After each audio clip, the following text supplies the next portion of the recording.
Isang lalaking nakaposas ang natagpuang patay sa Quezon City. Sa Palawan naman, 2 turista ang nalunod habang lumalangoy sa Kayangan Lake sa Coron. Yan at iba pang balita sa Luzon sa report na ito.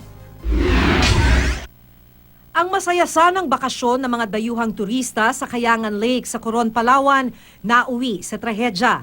Nalunod ang 2 Czech national habang nagsusnorkeling kasama ang mga kaibigan. Nag-free diving daw ang 2 pero hindi na nakaahon pa. Ayon sa mga otoridad, wala palang kasamang tour guide ang grupo ng mga turista nang magpunta roon.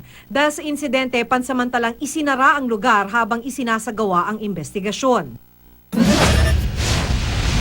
Isang lalaking nakaposas ang nakitang patay sa Quezon City. Ayon sa mga residente, sunod-sunod na putok ng baril ang umalingaw-ngaw sa lugar bago nila nadiskubre ang bangkay. Nakuha sa crime scene ang 7 basyo ng bala. Inaalam pa ng mga otoridad ang pagkakakilanlan ng biktima habang patuloy rin ang investigasyon sa mga nasa likod ng pamamaril. Nangangamba ang mga lehitimong residente ng Pandi Residences 3 sa Bulacan dahil sa sapilitang pag-ukupa ng grupong kadamay sa mga bakanteng pabahay.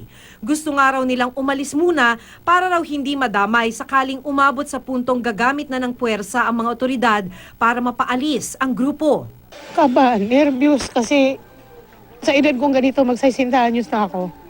Ganun ngayon lang ako nakaranas ng ganito. Hindi ako kampante. Hindi katulad dati na pwede kaming umikot kahit anong oras, mga tanod pwede. Ngayon hindi ako kampante. Mga anak ko nga gusto na nga akong pauwiin. Naisip ko na rin. Sa Lunes, inaasahang isisilbi ng National Housing Authority ang eviction notice para sa mga iligal na nag-okupa sa mga bakanteng housing unit. Pero sabi ng grupo, Lunes man, kung pumunta sila, di hanggang dyan din lang sila. Sa barikada na yan? Oo.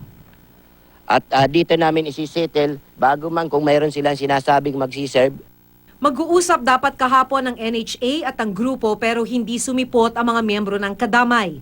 Ayaw daw kasi nilang iwan ang mga naokupahan nilang unit dahil baka masalisihan sila at wala nang balikan. Naglagay na ng sariling bakod ang kadamay sa Pandi 2. Hindi raw sila aalis dahil karapatan daw nilang magkabahay.